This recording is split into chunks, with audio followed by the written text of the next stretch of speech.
রবের কিংডমে যত দুষ্টু নেতা নেত্রী এবং কর্মী সমাজ রয়েছে, এদের থেকে আল্লাহ তাআলার কাছে আশ্রয় চাচ্ছি।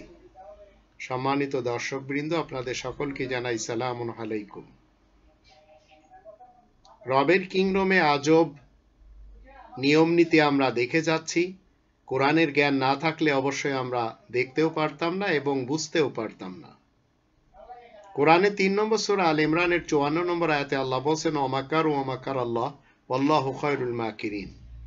মানুষেরা ষড়যন্ত্র করে আর আল্লাহ কৌশল করেন, আসলে আল্লাহ সবার সেরা কৌশলী। 2 নম্বর সূরা আল বাকারার 11, 12, 13, 14, 15, 16 আয়াতগুলিতে আল্লাহ বলছেন, আর যখন মানুষকে বলা হয় যে পৃথিবীতে ফাসাদ সৃষ্টি করো না, তখন এই ফাসাদিরা বলে আমরা তো শান্তি স্থাপনকারী। আল্লাহ বলছেন, তোমরা জেনে রাখো বিনা সন্দেহে ওরা ফাসাদ সৃষ্টিকারী, কিন্তু ওরা তা বুঝতেই পারছে না। এই ফাসাদ সৃষ্টিকারী কারা? যাদের কাছে অস্ত্র হাতিয়ার রয়েছে, যারা বিশ্ব মোড়ল, যারা মানুষকে মেরে ফেলে দেওয়ার জন্য বিভিন্ন ধরনের অস্ত্র হাতিয়ার তৈরি করেছে। আর এইগুলি আজ আমরা দেখতে পাচ্ছি। আফগানিস্তান শেষ করে দিয়েছে, সিরিয়া শেষ করে দিয়েছে, ফিলিস্তিন শেষ করে দিয়েছে, ইরাক শেষ করে দিয়েছে। ঠিক এইভাবে আরো অনেক দেশ যেগুলি শেষ করে দিচ্ছে এবং শেষ করে দিবে। তো এর পিছনে যত মোড়ল রয়েছে, এরা সবাই বলে আমরা তো শান্তি স্থাপনকারী। আর আল্লাহ বলছেন এরা সবাই ফাসাদ সৃষ্টিকারী, কিন্তু ওরা তা বুঝতেই পারছে না। আর যখন তাদেরকে বলা হয় তোমরা ঈমান আনো, যেমন মুমিনরা ঈমান এনেছে, তারা বলে আমরা কি বোকাদের মতো ঈমান আনবো? তোমরা জেনে রাখো আসলে তারাই বোকা, কিন্তু তারা তা জানতে চাচ্ছে না। তাহলে বোঝা গেল মুমিনদেরকে নিয়ে আজ খুনি মোদির ইতিহাস আমরা জানি, আমাদের দেশের ঘসিটি বেগমের ইতিহাস জানি। এরা মুমিনদের ন্যায় নিজেদের ব্যক্তিত্বকে পরিবর্তন করবে না। তাই আল্লাহ 14 নম্বর আয়াতে কি বলছেন? আর যখন তারা ইমানদারদের সাথে মিশে, তখন বলে আমরাও ঈমান এনেছি। আর যখন তারা তাদের শয়তানদের সাথে সাক্ষাৎ করে, তারা বলে বিনা সন্দেহে আমরা তো তোমাদের সাথেই আছি, আসলে আমরা তো তামাশা করছিলাম। 15 নম্বর আয়াতে আল্লাহ বলেন, আল্লাহ তাদের সহিত উপহাস করেন এবং তাদেরকে তাদের বিদ্রোহের মধ্যে ছেড়ে দিয়েছেন যেন তারা হয়রান থাকে। খুনি মোদি যখন ভারতের প্রধান আসনে বসে, যেভাবেই বসে, তখন সে বলে আমি মুসলমানদের এক হাতে কোরআন আর এক হাতে কম্পিউটার দেখতে চাই। অথচ সেই কিন্তু দিল্লির মেসাকার করল। পাকিস্তানের ইমরান খান বলল আমি মদিনার সনদে দেশ চালাবো। আর বাংলাদেশের ঘসিটি বেগম খুনি হাসিনা, ভোটচোর হাসিনা বলল আমি মদিনার সনদে দেশ চালাবো। তো এগুলি সব তাদের মুখের কথা, মূলত এরা সবাই ফাসাদ সৃষ্টিকারী। এদের আসল যে কারোবার, সে কারোবারটি নিয়ে 2 নম্বর সূরা আল বাকারা 16 নম্বর আয়াতে আল্লাহ বলেন, তারা ওই সমস্ত লোক যারা হিদায়াতের পরিবর্তে গুমরাহি ক্রয় করে থাকে। হিদায়াতের সবকিছু এই কনস্টিটিউশনে রয়েছে, এটি তারা কেউ মানে না। তাই তো তারা এই ব্যবসায় লাভবান হতে পারবে না এবং তারা হিদায়াতও লাভ করতে পারবে না। যতই তাহাজ্জুদের নামাজ পড়ুক, যে তাহাজ্জুদের নামাজ পড়ে মানুষ খুন করে, গুম করে, হত্যা করে, সেটি তাহাজ্জুদের নামাজ না, সেটি হচ্ছে শুধুমাত্র ব্যঙ্গ বিদ্রুপ করা ছাড়া আর কিছুই না। আবার 8 নম্বর সূরা আল আনফালের 20, 21, 22, 23, 24 আয়াতগুলিতে আমরা দেখে নেব এবং 25, 26 আয়াতগুলিতে 27, 28, 29, 30, 31, 32, 33 আয়াতগুলিতে আমরা জানতে পারবো যে এই রবের কিংডমে এমন কিছু লোক রয়েছে যারা কি করে যাচ্ছে। আসুন আমরা একটু দেখে নিই।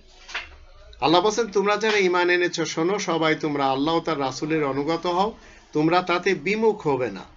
এই কথা তোমরা শোনার পরে এখন রাসূলের অনুগত হতে হবে, আল্লাহ তাআলার অনুগত হতে হবে, বিমুখ হওয়া যাবে না।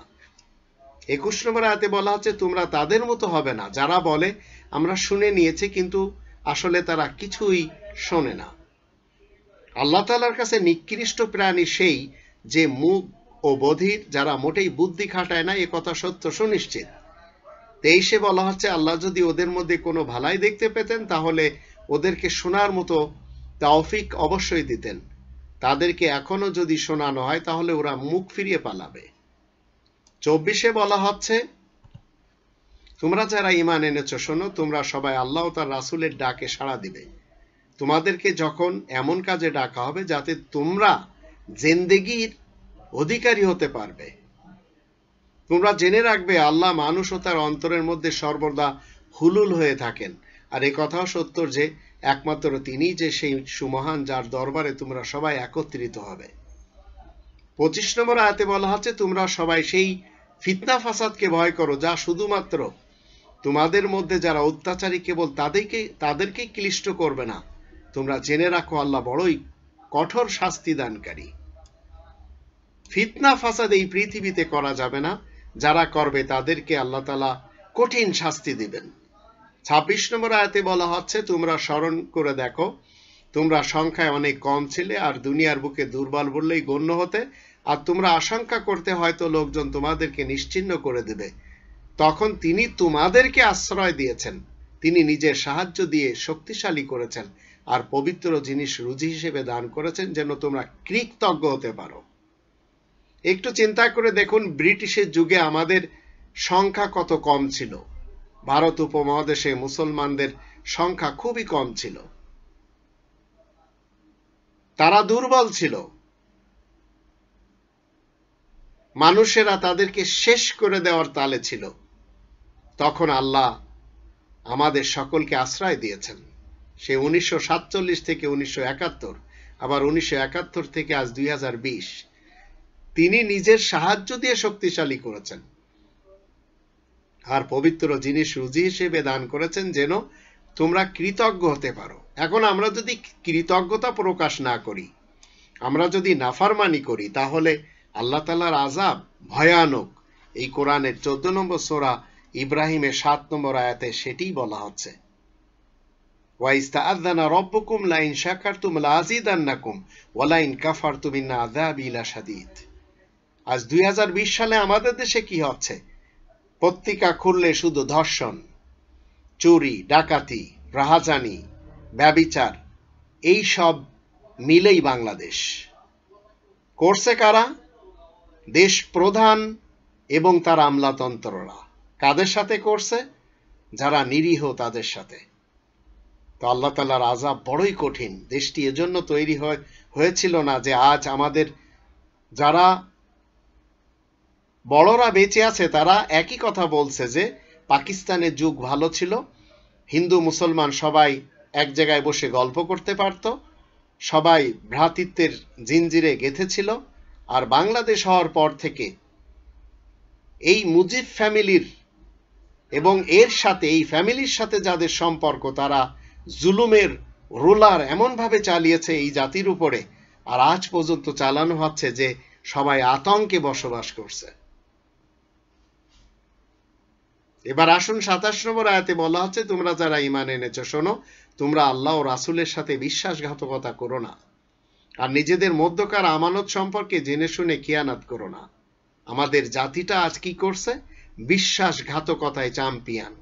খুনি এরশাদের যারা সমর্থক, খুনি খালেদার যারা সমর্থক, খুনি হাসিনার যারা সমর্থক, এরা সবাই বিশ্বাসঘাতকতা করছে জাতির সাথে আর লুটপাট করে নিচ্ছে নিজেদের জন্য। আল্লাহ বলছেন নিজেদের মধ্যকার আমানত সম্পর্কে জেনে শুনে খিয়ানত করো না। কিন্তু আজ দেশের প্রত্যেকটি সেক্টরে যাদেরকে বসানো হয়েছে তারা সবাই খিয়ানত করে যাচ্ছে। কেন করছে তারা? তারা মনে করছে এগুলি তাদের সন্তানদের ভবিষ্যৎ তারা গড়ে দিয়ে যাবে। যেমন নাসিম, সে তার পুত্রের জন্য আমেরিকাতে শত শত কোটি টাকা পাচার করেছে।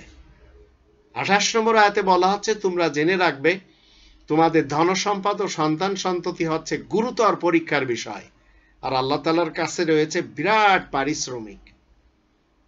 তো সন্তান সন্ততির জন্য আজ আপনি ব্ল্যাক মানি, গরিবের অধিকার শোষণ করে ব্যাংক ব্যালেন্স করছেন।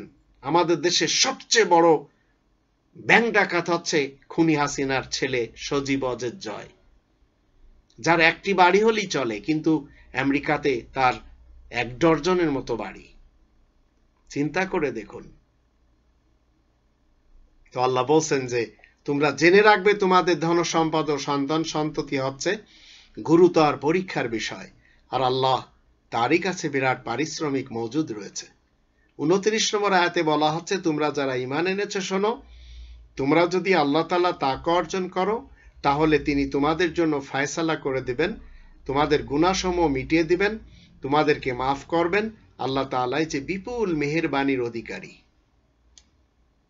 এই কাজগুলি যদি আমরা না করি, আমরা আমাদের মধ্যে যারা ক্ষমতাধর রয়েছে তারা যদি না করে, তাহলে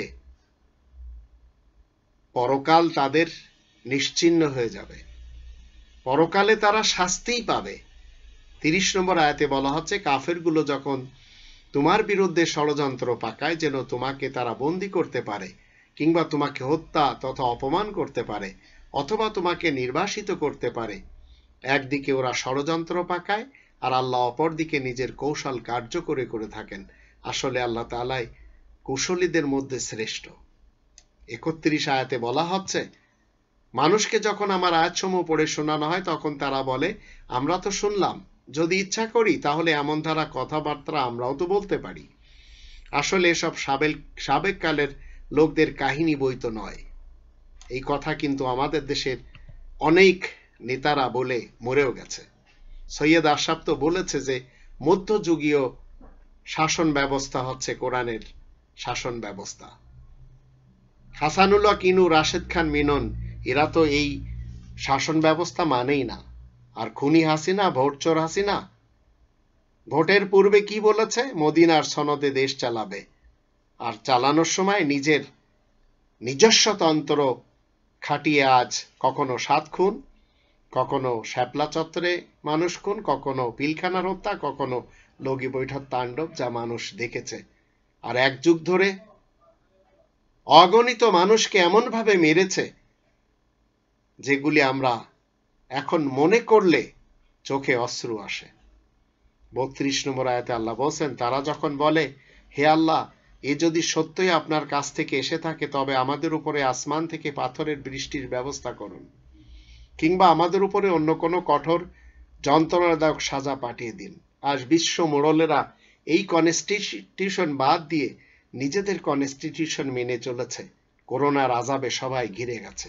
অনেক বড় বড় মন্ত্রীরা পৃথিবী থেকে বিদায় নিয়ে গেছে, যারা বড় বড় দুর্নীতিবাদ ছিল। 33 নম্বর আয়াতে আল্লাহ বলছেন, অথচ আল্লাহ তাদেরকে শাস্তি দিতে চান না যখন তুমি তাদের মধ্যে মজুদ থাকো। আর আল্লাহ তো এমন নন যে তারা ক্ষমা চাইতে থাকবে আর তিনি তাদেরকে শাস্তি দিবেন। তাই আসুন আমরা সবাই মিলে আল্লাহ তাআলার কাছে ক্ষমা চাই, নইলে যেভাবে শাস্তিতে এই করোনা ভাইরাসের যুগে সবাই ঘিরে গেছে, জানি না কার কিভাবে মৃত্যু হবে। তাই আসুন আমরা আল্লাহ তাআলার কাছে কাকুতি মিনতি করি এবং আমাদের মধ্যকার যারা দুর্নীতিবাজ, দুষ্কৃতিকারী এবং ভ্রষ্টাচার রয়েছে এদেরকে বয়কট করে চলি, নইলে পরকালে এদের সাথে আমাদেরকে উঠতে হবে। আর এই ফয়সালা কোরআনের 17 নম্বর সূরা বানী ইসরাইলের 71 নম্বর আয়াতে লেখা রয়েছে। আল্লাহ আমাদের সকলকে হেফাজত করুন।